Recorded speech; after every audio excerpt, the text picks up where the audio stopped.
Cyako utuntu tugufi nkahita turangira nk'abasaka n'ibirebire nkabibaha. Mbega mwebwe ku mugani w'abo bantu bavuye mu niyanyenyeri ni gahunda. Tutangiriye hehe? N'ahantu ku kirwa. Ni ku kirwa cya Harper's Island ibirometero mayiro 37 uturutse ku nkombe z'ahantu ntabonye neza nawe harebe. Katururi. Barakwereka ikirwa gihari barakubwira ngo imyaka 7 hise abantu 6 ngo baje kwicwa n'uwitwa John Wakefield bicirwa kuri iki kirwa. Wumvisha amagambo dutangiranye ku kirwa kiri hakunino abantu 7 abantu 6 imyaka 7 ishize bishwe n'umugabo witwaga John Wakefield. John Wakefield byagenze gute? Nuko dutangiye abantu 6 barapfuye imyaka 7 hise bicirwa kuri iki kirwa. Ati abo bantu bapfuye nibwo bwa mbere ni nabwo bwicanye bwa mbere bwari bubereye kuri iki kirwa. Bivuze ngo ni ikirwa gisanzwe amahoro ku buryo usanga wenda abantu baticwa n'abicanyi bicwa n'utundi tubazo tw'ubuzima burwayi iki. Ati n'ubwa mbere umateka y'iki kirwa aba ubwicanyi bwari buhabaye aho umuntu yaje akica abantu 6 icyo kirwa rero. Ariko ubwo bwicanyi nubwo bwari ubwa mbere ntago ari bwo bwa nyuma. Wumvisha amagambo dutangiranye ati ubwo bwicanyi bwabaye kuri icyo kirwa bwari ubwa mbere pe ariko ntago ari bwo bwa nyuma bugiye ko haba. Dutangira yitwa Seattle muri Washington ejo bundi aha. Iyi filime itarasohokana nagiye kuyifata he Seattle. Ya nuko dutangiye aracyari nde Andy Road. Bitangira kuno bari kunywamo arabari mu birori uvuye kuri ngo batubwira barakwereka arakana kaje nakana gato ukurikira filime witonze kana kazana kwereka yo nako nshaka kubona kumba kana kari kubera ku rutoki rwabo Madison. I know I have said this 100 times but I just can't believe my little sister is getting married. Biratangaje rwose kubona muri umuntu wanje uyu munsi ugiye gukora ubukwe biratangaje. Ari abandi basinzi baje. Of course I bring the cooler. Mane tuzanye igifirigo cyacu umwana cyagikula kimwe bagendana. And I bring the cooler. Look at them. You know what I love about those? Uzikino ngundira barabasore. They bring their own beer. Nuko bizanira byeri. Oh yeah. They love Henry as much as I do. Bakunda Henry nkuko nanjye mukunda. Umukobwa ugiye gukora ubukwe ngagiye kubukwa n'uwitwa Henry. It's not enough to impress. Umusaza bimeze biti. Person here I need to impress. Yep, your father-in-law. I don't know about Daddy Dearest, but there's a smoking hot rich girl checking you. Ara hejuru umukobwa mwiza w'umukire kukureba mwana. Mubona? Wa musore. Twa Christopher Golham. Me? No, me. Ndagukunda ninjye wabwiye. Wapi? Nathan wowe. Yes. Sorry guys. I win. Basore ndabatsinze mwihangane. Bari hakurino. Barakobwa ari bihira ijuru barafukana. Tuvera tugaruke hakurino. Bari mu bwato. Ngo bagiye kujya ari bubera ubukwe. Hari indi modoka yaparitse hari mu ndi mukobwa. Izi ni nanjye uraza gusobanukirwa bandi bari mu bwato bagiye kujya habera ubukwe. Kobwa sanga ufite ubwoba. Noje mu bukwe bwa Patricia Wellington. The groom is my best friend from growing up. Ati uriya mugeni ugiye gushaka ni inshuti yanjye. Yeah, I grew up on the island. Nanjye nakuriye kuri kiriya kirwa tugiye gukoreraho ubukwe. Sheriff Mills kid. Uri umwana wa Mills. All those people, terrible. Ibintu byabaye kuri abo bantu ni bibi ku kirwa. If something so awful could happen around here. Ntabwo twari tuzi ko ikintu kibi cyaba ku kirwa nka kiriya. Cyari hakurino. Uyu mukobwa ugiye gukora ubukwe yitwa Patricia Wellington. Don't wait on people that. Have you seen Cousin Ben? I don't want you to worry. It's my job to make sure everything goes according. Mwana wanjye ntabwo ngira ngo uhangayike ni inshingano zanjye nk'abapayi kugira ngo ibintu byose bigende neza. Bari hakurino bumvisha umwirongi. Yeah.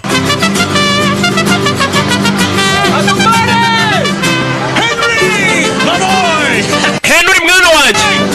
Let's get this party going. Reka ikirori gitangire n'umusaza waje ni uncle wa Henry. Ngo ni Uncle Martin ko bamwise. Si umusaza ugiye gushyingira ntiyishimye. Mwana wanjye bimeze bite? Hi, Marty. Bite Marty? It's Uncle Marty to you. You're part of the family. Ya Uncle Martin nahageze reka ikirori gishye bari mu bwato bagiye kwerekeza ari bubera ubukwe ngo burabera ku kirwa. Ole! tunywemo uje afite akavuyo ni Uncle Martin onkere uyu muhungu ugiye gushaka kareba yarya agakobwa yabonye biti ni onkere ariko afite A mariachi band in Seattle. You're the only guy who pulled it off. Never mind, I don't want to know. No, you don't want to know. Come on, I want you to meet my dad. hino ujya gusuza papa wanjye ukanya rero n'undi waje wa mukobwa tubonaga modoka yavuze ngo uyu mugabo ugiye gushaka ni inshuti ye magara barakuranye uyu musore Henry Avayisi ni intangiriro z'abantu bari mu bwato b'inshuti z'umuntu ugiye gukora ubukwe agiye kubajyana ku kirwa ari bubera ubukwe kuri usanga umuntu afite ubukwe akavuga ati mwese nzabapakira ubwato ubukwe bugiye kubera ahantu ku kirwa Get out of that cab. Well, I needed kuki wateze modoka Second thoughts? nari negereje akanya gatonya mu modoka ko gutekereza Trisha biteye sasi witwa Patricia bari kumwita Trisha from LA. I'm feeling a bit shaky from the flight. Have some champagne, Abner. hano hari champagne You'll feel better. iraza gutuma mva umeze neza kobwa uje yitwa Abner yifatira nguvu abari yanywa ibya champagne ntibimubwire ntabwo ari nk'abakobwa biyemera bambwira ngo uranywa iki inzoga yajyaga asoma mu bitabo bwa mbere yararwaye kuzanywa akabari yanywa kandi yariho muyinywera nguvu na bwa Noresi hakurino wa mugabo Uncle Matuje yaje akunatangira kunywa ibinini asukayo n'akantu aranywesha ibinini afite imbunda n'amafaranga hano Uncle Mati akora iki ni onkere uriya musore ugiye gukora ubukwe witwa Henry abacuranga baracuranga bimeze bite Broken up? You're all of that. bano basinze baracyangamo ewana ubu bukwe ubundi haro ni abasinzi bo mu bukwe bizanira n'inzoga zabo tu ko bakeneye ahantu Cousin Ben. He's always late. He always answers though. Give me a call again. telefone sasa yari akurino icupa ryaraguye yari kubaza ati hari mubyaro wawe utaje icupa rikigo turi ubwato bagiye gutwara munsi hari umuntu uzirikiye ku bwato ninde hari uzirikiye ku bwato neza hafi ya moteri bamwerekana uko guhumekeramo kumbe dore telefone Voicemail again. ese ari hehe kweri mubyara we ntago ari kwitaba kumbe bamuzirikiye ku bwato nuko dutangiye dutangira ubwato twigendere urabizi mutangira ubwato tujye ku kirwa ari bubera ubukwe mutangira ubwato batanze iki kubatangira ubwato bajye ku kirwa bavuze hone barikanga tururi sini intangiriro tangira ubwato tangira ubwato bazirikiye kuri moteri bayikaraze kuri izi satira umutwe kandi kiriya kimoteri kiba gifite imbaraga cyagukata katururi bakase moteri mugabo umutwe barawuca moteri yaciye umutwe y'ubwato aba ni abahagurutse ngo bagiye ku kirwa ikirwa bagiyeho cyitwa Paz Island imyaka 7 ishize cyabereyeho ubwicanyi bica abantu 6 ngo nibwo bwicanyi bwa mbere bwari bubaye kuri icyo kirwa ariko ngo sibwo bwa nyuma ubwicanyi bwari bugiye kuhabera bimeze bite intangiriro bakise kwa kundi ni episode ya mbere season nayo ni ya mbere ari nayo yonyine ikayitirangira udufilime tugufi ya Paz Island ikirwa cyiswe Paz Island barakwereka abafasha ubwato bagiye mu bukwe bw'inshuti zabo ebyiri umukobwa yiswe Patricia ugiye gukora ubukwe ariko bari kumwita Trisha ubwo baba barihinnye umugabo yitwa Henry dore papa w'umukobwa dore nguyu nawe yitwa Wellington Okay, that's everyone. Hey, cheese. yes mvuga cheese bagiye kubafotora Shouldn't you be there? I don't think. yakuri none Henry Christopher Gonham ubona imbere yawe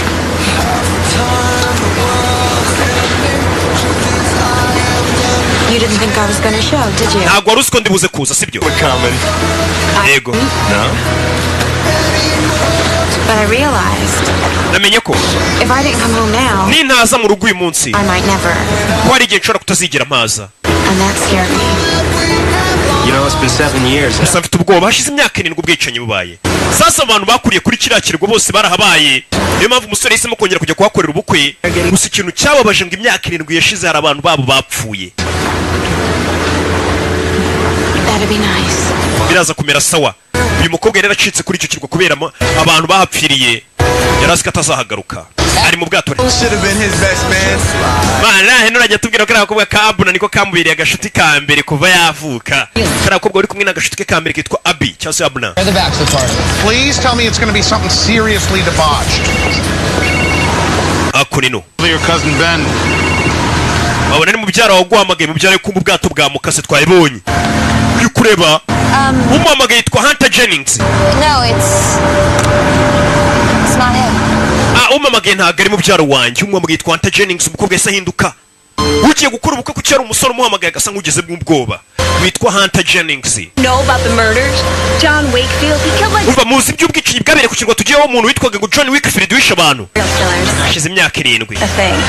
What set Wakefield off? That's the big mystery. 7 years ago, he just showed up on the island and started killing. Imyaka 7 ishize umugabo witwa John Wakefield yagaragaye ku kirwa atangira kwica The abantu. one that was unlucky enough to get in his way. You know, Henry's friend, Abby? Iriya nshuti yanyu witwa Abby, Her mom. mama we nawe ari mu bapfuye bishwe n'uwo mwicanyi. Wa mukobwa waje azanywe na taxi voiture witwa Abby, Abra cyangwa se Abigail. Dore nguyu ngo mama wari mu bantu bishwe n'umwicanyi witwaga John Wakefield kuri icyo kirwa. Niyo mpamvu umukobwa yari afite ubwoba bwo kugaruka kuri icyo kirwa. Akora ari kwinywera byeri, gusa afite ubwoba bwo kugaruka iwabo ku kirwa. Inshuti yabo Henry nishe kwakorera ubukwe Katururi, baje bagana ku kirwa. Umukobwa yiswe Abna cyangwa se Abby, turacyita Abby byihute. Baje berekera ku mwaro wa cyakirwa, baje mu bukwe. Bimeze bite?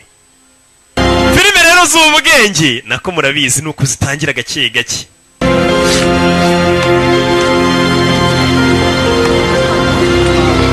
Kirwara undi musore uriyo yabonye wa mukobwa Abby. Uyu mukobwa hano niho yakuriye, bivuze ngo baramuzi. Umusore amubonye ni mucoma wina haba yibagira amafaza kumureba. Abby? Abby! Hi, Jim. Biti Jimmy. I knew someday you'd come back to me. Nari mbizi kuzagaruka uje kundeba. Oh yeah, and how's that? Like it's nothing from the mainland. Oh, so that's how it's gonna be, huh? Big city girl now? Ngo babaye umukobwa wo mu mujyi munini wavuye ku kirwa. The hat or the gloves? No, I'm married now. Abo ngo butsigaye mfite umugore. You are such a liar. Urabeshya ufite umugore? Yeah, no. Yego ndakubeshya dore nta mpeta nambaye. Didn't I? No, I was just feeling pity for the poor girl. Wari uhahamutse yanaringiriye mu mugore washatse numvaga yaragowe. It's just a visit. Uje kundeba so yangiye nje kubasura bisanzwe. Hey, Abby, there's room. Oh, thanks. I think I'll walk. Urabizi ngenda n'amaguru. Sasa umukobwa aje ku kirwa cyahoze ari iwabo aragenda n'amaguru arushaho no gukomeza agenda areba iwabo hameze gute. Yaramaze imyaka 7 atahagera kuva ubwicanyi bw'uwitwa John Wakefield bwahabera. Yaraturagira kuri iki kirwa, yaje agenda n'amaguru. Katurore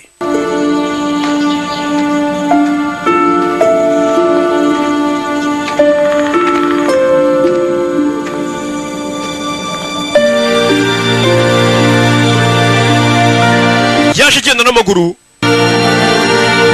arebe kino kirwa ngo mama we yarahapfiriye, none ahagarutse mu bukwe bw'inshuti ye. Bimeze bite?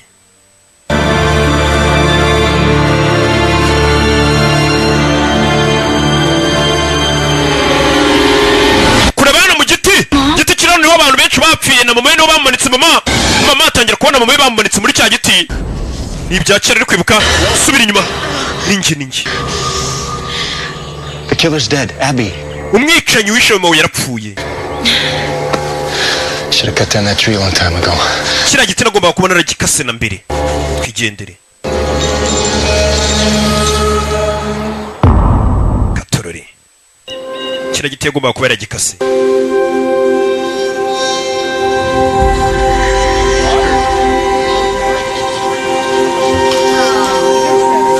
Look.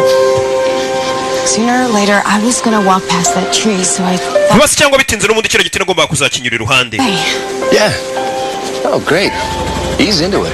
Biriya ni byiza kuba wagiye ugahura na kiriya giti ahubwo. Biriya rero abantu benshi bavuga ko iyo ikintu kigutera ubwoba biba byiza iyo ukomeje kugerageza ukajya uhura nacyo cyane kugira ngo ugitinyuke. Umukobwa niyo mpamvu yagiye kureba kiriya giti. Nobody does.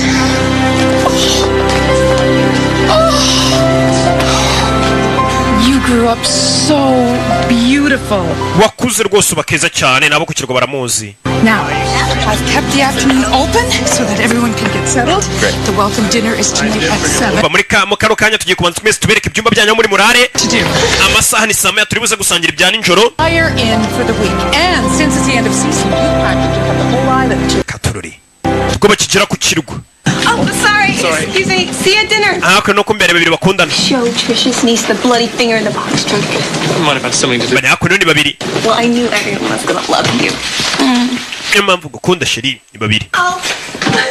Oh, this is nice. Byiza cyane. Oh, well, that's about. Babaye icyumba. Ni Chloe na Kata. Uyiswe Chloe ari mu nshuti. My bounty is as boundless as the sea. My love is deep. You always said you wanted to sail. Tangira kumutera umutoma rwose buryo ngukundamo nkwemeramo bigera hasi cyane kugera ku hepfo ku nyanja bya bintu bishanye. Urambona ute? Karashika dangerous. Ni karashika ni babiri. Umukobwa mwise Chloe. You always think of everything. Toka satani. Kumbe dore bwa bwato bwazanye abageni. Whitey's wet. You ever see me dressed for the love boat? You get a harpoon and put me out of my misery. Man, bari abantu ugenda ubafashe birasa nkaho ubwato bwabacanze. A wedding party. Ni babiri bari hano, ni wa musore twabonye witwa Jimmy we yibera ku kirwa ni mucoma aba yirobera amafi. Yeah. Princess and the pauper. Bisa nkaho umusore wahoze ari umupagasi yagiye gushyingiranwa n'igikomangomakazi cy'iki kirwa cya Hapa. You knew a lot about boats. Tell me his psycho little brother isn't coming. I don't know. Ikibazo ura musore ugiye gushaka rero afite ikivandimwe cye kimeze nk'igisazi. Sasa ino ugiye gukora ubukwe ngafite ubuvandimwe umeze nk'umusazi. Man, she dumped you. She didn't even give you a kiss goodbye in the rearview mirror. Umvura mukobwa Abi niwongere gusa nk'umukuvugisha ntago ari umwana mwiza ajya no kugenda ntago yigeze gusezera. Nice. Sasa yakubije kubona abantu bari rabye abacanze. Some help? Get over here. Way too nice. Sore yaje kubafasha. Arabona abantu batwara ubwato hakurino. Seaweed, Al. Hari ikintu gishobora kuba cyafasha ubwato umenya ari seaweed. Bya byatsi byo mu nyanja gishobora kuba cyafasha kuri moteri byo ari gutuma moteri itikaraga. Gusa twabonye ari umuntu wapfiriyeho. Sore yaje kunatangira gukurura ari kumwe n'umuvandimwe we. Sore tangira kubafasha. Arazirikura hano kumbe dore umutwe wa mugabo. Keep it as a souvenir. Fata kano nka souvenir sha. Yeah, wagahaye ni mukuru w'Ishen we yiswe Jimmy. Tugaruka yakora umva reka nkuremo igikapu cyanjye biri kuzana ibikapu by'abantu baje mu bukwe bose babafatiye hotel ahantu bagomba kurara gusezerana bigomba kubera kuri iki kirwa. You're like something out of a fairy tale. When you washed a millionaire's boats when you were a kid, and then you grow up to marry. Umva uyu mugabo Wellington ni umukire cyane ukiri umwana wajyaga umwogereza amata akakwishyura none dore ugiye gushyingiranwa n'umukobwa we. It's much of a fairy tale. Rimwe na rimwe rwose ngenge mbona ari nk'umugani. Never. Tagira ngo myimbwire wa mwana ntuzigire satagira gukurikira filime. Uyu ni Uncle Mati ni onkel wande ni onkel uyu musore Henry ugiye gukora ubukwe. Sasa uyu musore ugiye gukora ubukwe agiye gushyingira n'umukobwa witwa Trisha. Sasa Trisha ni umwana w'umukire wo kurikirwa witwaga Wellington. Ni nawe mukire bari kureba hasi. Uyu musore ngakiri muto yogerezaga ubwato papa wa Trisha none agiye gukora ubukwe n'umukobwa wo mukire yogerezaga ubwato. Never let that old man intimidate you. Uriya musaza ntazigera gutera ubwoba sibyo? Yego ntago azigera. Utagusezeranya. Yitwaje ko wenda ukiri muto wamwogerezaga ubwato ubwo ugiye gushakana n'umukobwa we ntazakumenyere avuga kurusha amafaranga tugaruke hakurino. Abazungu nyine niko baba bameze. So ubukwe ntazagutera ubwoba ngo nuko afite amafaranga habe na rimwe ntazakumenyere. Ariko niko bigomba no kumera. Wow. I have something for you. Aricyo ngufitiye niyo musore ari koga ni Kali. Arabwira Chloe ni kinini cyo mfitiye aho. Big's a relative term, isn't it? Ukoresha ijambo kinini wenda bishobora gusobanura ibintu byinshi ari ikintu gishobora kuba gisobanuye ibintu binini ariko kigaragara nka atari kinini. No, just think about it for a bit. Nakurabizi bugingiye kuba mbitekerezaho gato. That's my cow. Wo ni Kali wanjye iteko utekereza. Ciao. Musore shaka kumwereka iki? Kumba afite impeta musore iswe Kali shaka kumupropose. Are you big? Siko ki impeta buri sobanuye ikintu kinini cyangwa. Madison, we find our friend to play with. Umwana wacu Madison dukwiye kumushakira inshuti bazajya bakina. Having a great time. Amureke wenyine araza kwihaza aragira ibihe byiza. Abana ababyeyi bakana bita Madison bakazanye mu bukwe. Gusa uyu mugore none mama akana gafite kira kirore gafite hari ukuntu gitunga kuzuba gatwika ikintu izuba ryakubitamo ukayikiyobora ku kintu mwajyaga muyikora muri abana ndabizi. Bashyitsi baje arundi urimo want to see if you need anything for tonight. JD ndashaka nimba nacyo ukeneye uyu munsi. If you want to hear this or not, I'm glad you came. Gusa nishimiye ko waje. Mom and Dad gone, you and Uncle Marty are the only family I have. Papa na mama barapfuye, urabona we na Uncle Marty nimwe muryango tsigaranye. Kumbi ni wa murumuna w'uyu musore he n'urugiye gukora ubukwe batubwiye ngamize nk'igisazo babitubwiye nawe twamonye ku mazi ari kuroba yitwa Sheri ni mukuru wande wa Jimmy. Uje ngameze nk'igisazi navuga byinshi. Tugaruke kuri Wellington, muzehe Wellington ni papa wa Katurisha Wellington yaje gushaka undi mugore wa kabiri muto. Muzehe Azano, muzehe Kuzano yabonye ubutumwa mubwira ati umukobwa ndaza kumugeraho iri joro. Ubutumwa ninde bumwoherereje ni muzehe. Ndagira gukurikira filime. Tugaruke kuri Abna. Abna nawe ari hano. Hello? Allo? Bamwumvisha indirimbo z'agahinda. Haruhamagaye Abna amwumvisha indirimbo z'agahinda. Siyo nindi. Basa umuntu kuguhamagara kumvisha indirimbo z'agahinda. Torori. Barakwereka muri iryo joro baje gusangira utwijoro abanywamo. Ubundi ubukwe bw'ibikomerezwa butangira mbereho nk'icyumweru ngo bube tunywa tunarya. Waje ni Abna. Abi avayo nguyu. Aza ku nshuti ye ugiye gukora ubukwe n'inshuti ye. You look amazing. Sa neza. Thanks. Rakoze. It's good, cause I've decided I'm gonna have fun tonight. Umva nahisemo ko uyu munsi ndi bubone ibyishimo byose bishoboka. Have fun this whole weekend. Nako iki cyumweru cyose ndaza kuba nishimye gusa. You don't even have to ask. Have you been drinking? Wasinze ariko. Nanyweye gato cyangwa wanyweye kangana gutya none se nkubeshye. Yanyweyemo. So Abby seems like a great girl. All this time I've heard about Henry's. Sasa Henry uko ari kumwe n'uriya mukobwa w'inshuti ye magara umugeni uwagiye gukorana n'ubukwe nawe ari hano ni Trisha ari kumwe n'abagenzi be. Uriya mukobwa bari kumenyera umwana mwiza aratangaje. No, I get it. You're right. She's really sweet. I know. Yeah. I told you. Ndabizi kari inshuti ye. Funny things that men and women can't just be friends. Sasa umva babandi bateranya sasa ase umugabo wawe yibona ngafite inshuti y'umukobwa ngo ni inshuti ye gusa bisanzwe. Uko bizara umugabo n'umukobwa bapfa kuba inshuti bisanzwe cyaha barimo nakana. Guy who is just a friend. No. What? You know, now that I think about it, I did have that one friend that was a guy. You remember? Sasa wano bakambwira tuwapi ngiye nago nagira inshuti gusa. Sasa umugore ugiye gukora ubukwe umwandikiye witwa Hunter wa undi uziyanga kwitaba kare. Umugore ugiye gukora ubukwe yitwa Trisha umwandikiye ni Hunter Jennings nabwiye ati urasa neza wambaye ubururu. Ngwino duhurire muri lobby yo hepfo. Katurori. Umuntu ugiye gukora ubukwe hari umusore utangiye kumwandikira. Twabyita ngo bakiri mu bintu by'imihuro amubwira turasa neza. Waberewe neza mu bururu ngwino tuvugane. Dore ngaritaba undi mugabo. Umugabo yitabye nuwe kari kuza yikandagira yububa anareba nimba atakurikiwe. Nyamara izingo kugira no rubahuye. Hunter wandi wamuhamagara. Hunter. What are you doing here? Akora cyane. Akora cyane. Nyagasana umugore ugiye gukora ubukwe. Debe. Hunter. I'm getting married. Ugiye gukora ubukwe. Are you sure? Koko urumva uri neza kuri bu bukore. Uri sure kuri bu bukore uri siri. Umugore yabitekerejeho kugira ngo ahite asubiza ati ndi siri. Yabitekerejeho ngaho koko ashobora kuba hari umuntu wundi hagitekereza. Hey! Nyamara ubukwe burimo dayimoni w'inyatsi. Tugaruke hakorera arabari kubyina. Arabari kubyina. Babarara barareba bona abasinzi abicare hirya binywera akantu banayavuga.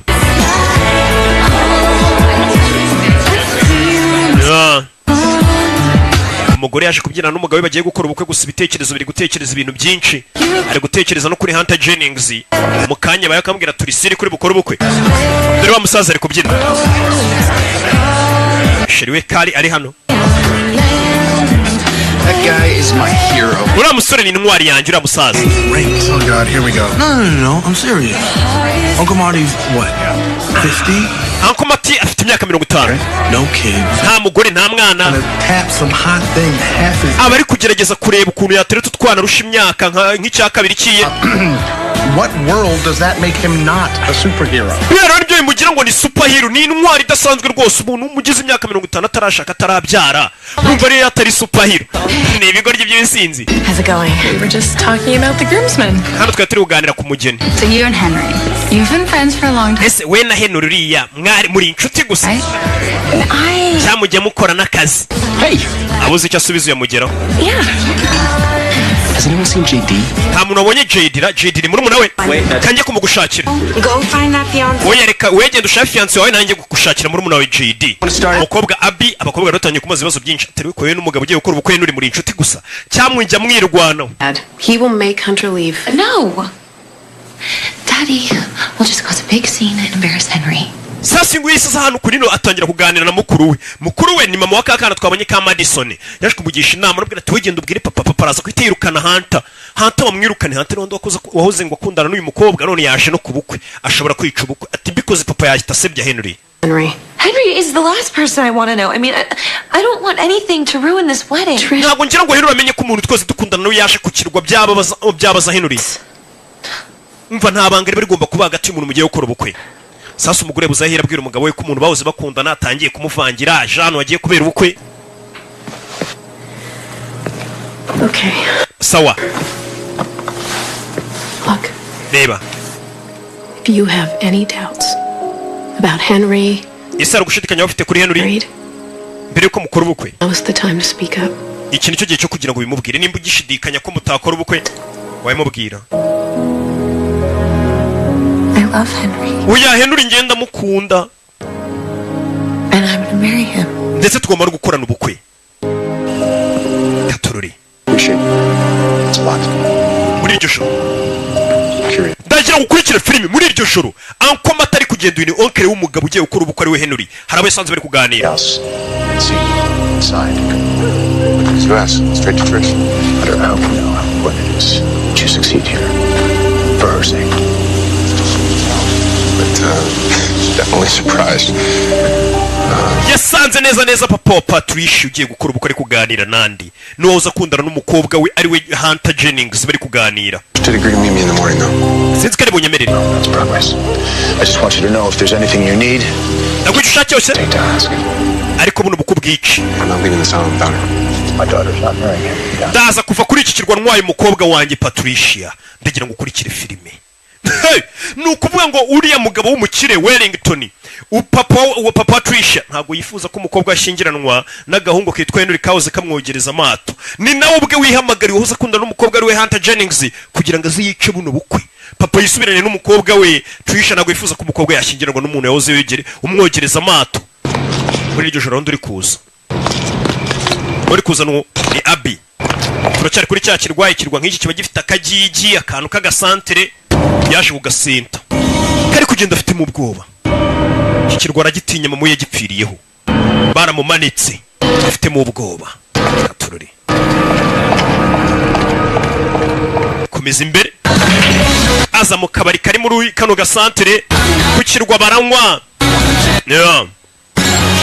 Ni mu kabari kaho baranywa. Ni Abi kino kirwa yagikuriye abantu benshi ababazi. Mana yanjye we Abi harako bahuye. Look at you. Irebe.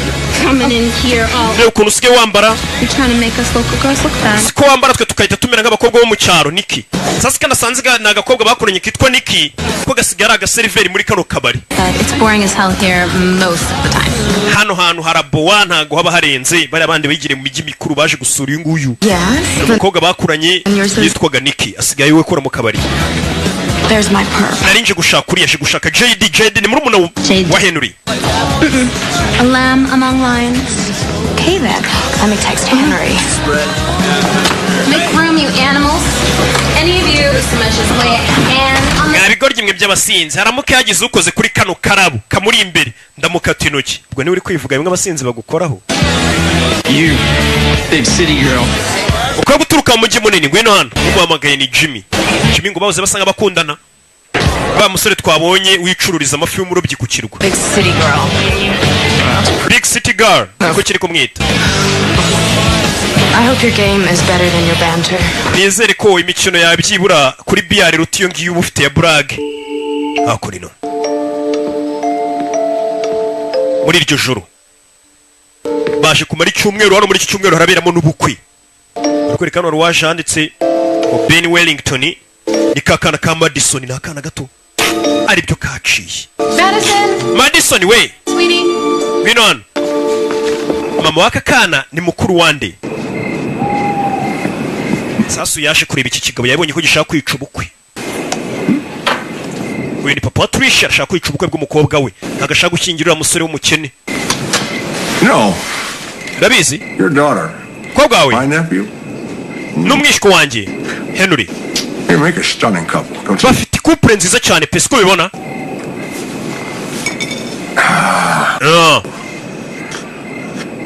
Love's a funny thing, isn't it? Biranashimishije pe. I fail to see your point, Mr. Dunn. Ntago ndi kubasha kubona ingingo ushaka urasaho. Oh, come on, everybody calls me Uncle Marty. Abantu benshi banyita Uncle Marty. Your point. Nasa ku ntego. I'm talking about purpose. Ndashaka kuvuga ku kintu bita nk'intumbero cyangwa se intego umuntu aba afite. Calling in life. I thought you were in sales. See, one thing I know for... Ikintu gituma umuntu yaba yaraje kuri iyi si, ati naketse ko intego yawe cyangwa se inshingano zawe ari ubucuruzi. Umubwira ni Wellington, uyu mukire Wellington, arabwira Marty. See, I was put on this earth to protect men like Henry. Ati ngenyeka ko impamvu nashyizwe kuri iyi si ari kugira ngo ndinde abagabo bameze nka Henry. Henry ni umwishywa we. True love and happiness. Abantu baba bakeneye ibyishimo bya nyabyo, bakeneye urukundo rwa nyarwo nka Henry umwishywa wanjye, mba nkwiye kubarinda. From men like you. Kugira ngo mbarinde umuntu nkawe ushaka kwica ibintu. Some sort of a threat. Umeze nk'uri kunkanga. Threat? Kugukanga? Oh, come on. Wapi? We're just sitting around chatting like a couple of pals. Hano turi kuganira nk'abantu nakwita ko ari twe babyeyi b'abana bagiye gukora ubukwe. Uyu mugabo wa Marty yamaze kubona ko uyu mugabo Wellington atifuza kuri umusore yakora ubukwe Henry. Yabonye Henry uzi ko umwana yarakoherereza yari nk'umukozi wawe kogereza amato. Iminsi mike ukumva agiye gukora ubukwe n'umukobwa wawe. Uyu mugabo niyo mpamvu atabyiyumvisha nagashaka gushyingira cya Henry. Gusa onkere yabimenye Marty shikumwiyama. Pretty soon you and me. Fabio tinzeho nanjye. We're going to be family. Turaskuba turi umuryango. Twashyingiranye sibyo? Kanigendere. Tugaruke hako nino. Hari abakiri gukina biyare. Better than this. Met an emotional disadvantage. Man, ni kuri ukina. Bari gukina biyare. Bano babiri bahoze bakundana, uyu mukobwa kiba kukirwa ashize imyaka 7 yari yaragiye mu mujyi. Yaragiye Los Angeles. Nope. Email. Not that I saw. Ntago ugeze umamagara, nta na email nahasanze. Nkuko nyine mbikubwiye. Then you did miss me.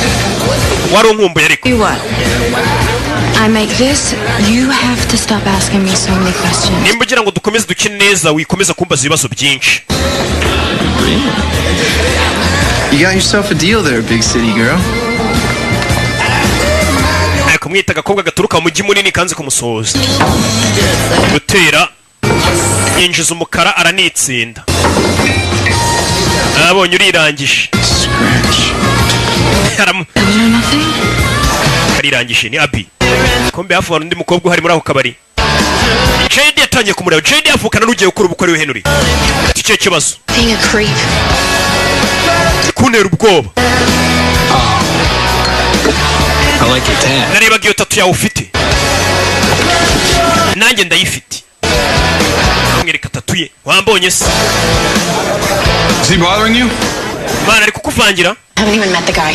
Ntago mvangira nubwo twavuganye. Sheni yaraje. Sheni avukana na Jimmy. His family used to work summers on the island. JD. Aba muryango w'umusore JD. We used to go out. Bajyaga bakorera kuri iki kirwa baje gukora. Je n'uyu mukobwa nawe twose dukundana. Sasa cyo ni cya Sheni. Kino presence ngo Henry n'uyu musore JD murumuna we ngo bazaga gukora mu gihe cya sama bakaza gukora kuri kino kirwa. Muturaka nyine. Right? Ati kandi umukobwa ari kuvangira bose bakundana. None. I heard you tried to whack yourself again. Now, was that just an attention-getting kind of thing, or were you really, really sad? You know what? You two probably have a lot to talk about, what with all the cutting and suicidal... Mwembe abiri mwese muhuje ku kintu cyenda kumera ko mwigeze gushaka kwiyahura. Mwanakundana. Kivuga ku byo kwiyahura. Jenda ararwana gusa nta mbaraga afite. Shana mujyara kubita. Uyu nawaza gutabara. Ni Abi. Uramufatiye inkoni. Urekeraho. Shana rekeraho. Shana ari gukubita JD. Gatururi. Aje sherifu. Papa. Kumbe sherifu w'iki kirwa ni papa wa Abi. Sharifu wo kuri iki kirwa ni papa wa Abi. Umukobwa kuva mama we yapfa yise ava kuri iki kirwa. JD yaje bamukubise mu kabari.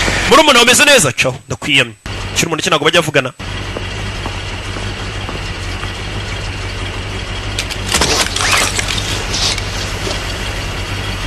You're probably wondering about the truck.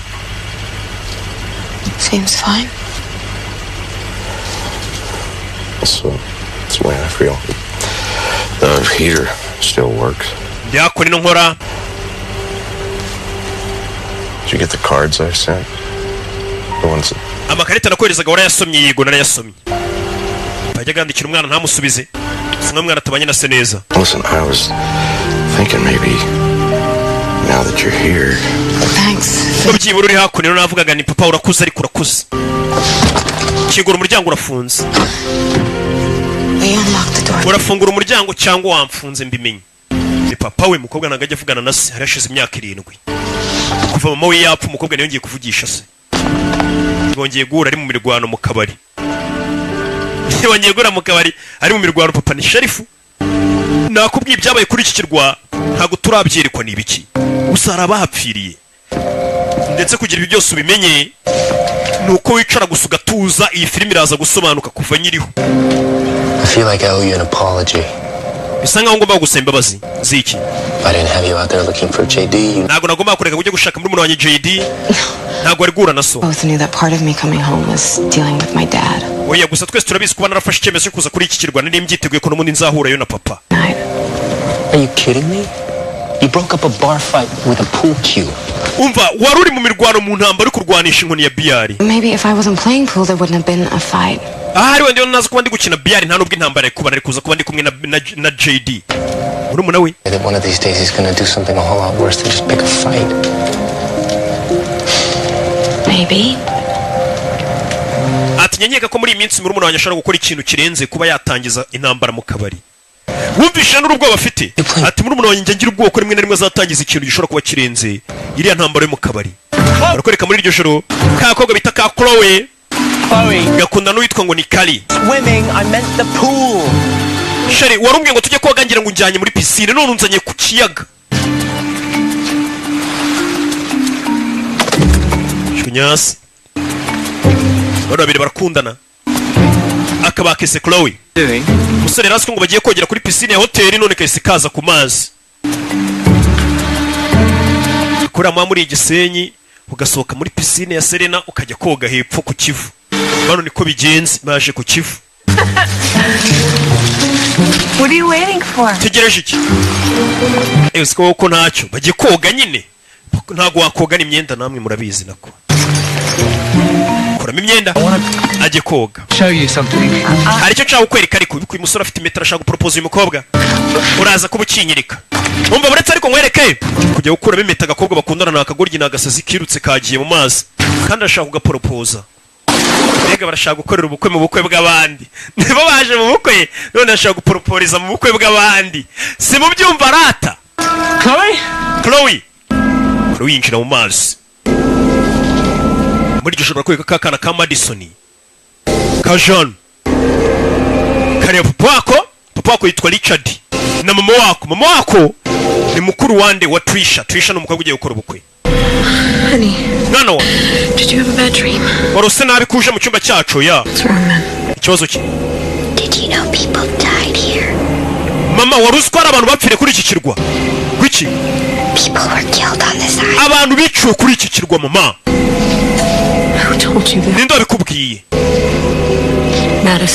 Madison mwana wa. Who said that? Ninde wabikubwiye ibyo bintu kari bibi? Inshuti yanjye yabimbwiye. Oh, come on, Chloe, this isn't... Sasa uyu gushaka Shiriwe yaramuvuze. Ari gushaka Chloe ntago amubona ni kagakobwa. Nawe yari cyamukuruye mu mazi. Kiri mu mazi. Tururi. Sora vayo. Kumbi kimukuriye ni wa mukobwa yaragiye gupropose yamukinishaga. Nagukinishaga. Suri yarakeka gurya karamukanze. Arakanywesha wakugurya urukamenyere. Kandi nakugasha gukora ubukwe. Dore ngarakanywesha. It was just a joke. Yari mukino wari ugiye kunyica uranywesha amazi nta soni. Dore ngo karivumbura kakarakara. Yaragiye guporopoza umuntu, umukobwa azanye imikino mu mazi, umusore ararakara, ese nivumbura. Sinzi ko waporopoza umuntu yarakaye gutya nahita kwanga. Karaje gafata imyenda y'umusore yose yari yambaye, kayinaga no mu mazi, kayinaga mu kivu. Kahita kanivumbura gaco. Ka Chloe bararakaranije. Imikino myinshi nyine si myiza. Kari kamukanze ngo kararohamye, aje ugatabara karamukuragira ngo ni igisimba kimukuriye, kureba mu ipantaro yabuze yameta. Yameta diyama yarazanye ku kirwa, aze guporopoza uyu mukobwa, umukobwa yitaye mu mazi narwo yarazi ko iyo miti irimo. Kinganya njirije ijoro, nyangirije ijoro, kigoryi gusa gacaho.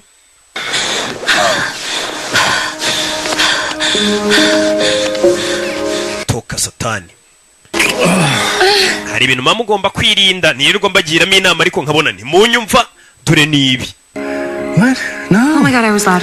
Nasakuzaga. God, I was so loud. I was so loud. Hey. I love you too. Toka satani. 1 second. Urabizi? I will be right. Urabizi ndaje reka nzingaruke.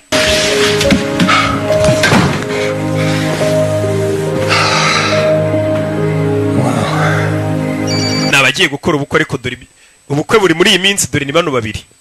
Telefone y'umukobwa yarasonnye, umugabo areba telefone y'umukobwa isonnye, umuhamagaye ni Hunter Jennings. Baze kuba ugiye gukora umukobwa ubukwe ugasanga umuntu bakundanaga ari kujya muhamagara bya hato na hato. Ikibazo wigize mu bwo umukobwa ugiye gukora ubukwe, ubahuze bakundana yitwa Hunter Jennings ari kumuhamagara. Hunter Jennings twabonye umuzanye ku kirwa, wamuzanye ku kirwa nta wundi ni papa w'umukobwa. Akoma atari mu nzira agenda, ikiraro cyamucikiyeho yambunda yiragwa. Ikiraro cyaracitse, bundi iragwa. Katururi. There's somebody down there? Hamune hano nganye mvera. Hey, wait. I'm stuck. Ana narijimye yagize umfasha. Akomati. Kura y'imbunda rumva hasi ari kimufashe. Katururi. Rasa hasi ari kimufashe. Katururi. Ankomati baramubaze. Mati baramubaze. Ankomati arabazwe. Muntu wa mbere ku kirwa arishwe. Umwishe ninde? Katururi. Bamukasemo igice. Yishwe nande? Ugiye gukora ubukwe, bagiye gukora ubukwe nawe sebukwe nashaka ubwo bukwe butaha. Katururi. Ndetse umukobwa atangiye sebukwe ari kumuteza baze bakundana kugira ngo yice ubukwe. Uyu nawe yaraje ni Abi. Twatangiye batubwira tubwicanyi bwabere kuri kirwa imyaka 7 ise, ariko ubwo sibwo bwicanyi bwa nyuma bwari bugiye kuhaba. Buri kintu kigira inshuro yacu ya mbere. Abi yaje hakunino. Point Sheriff Purebano yasanze ikinyamakuru hano bamanitse ku idirishya cyase ku kirahure kivuga ngo umugore wa sherifu ari mu biciwe kuri iki kirwa muri bwa bwicanyi bw'indengakamere bwahabaye. Mu nzu aricaye humvishe ifoto ya mama we arayibonye imanitse mu kinyamakuru. Ese nindusha kucyamanika? Nakubwise episode ya mbere, mwe mwitonde gusa season z'ubwenge no kuzitangira, ndetse yari rocking ibisanzwe. Ndaje mukanya tureba episode ya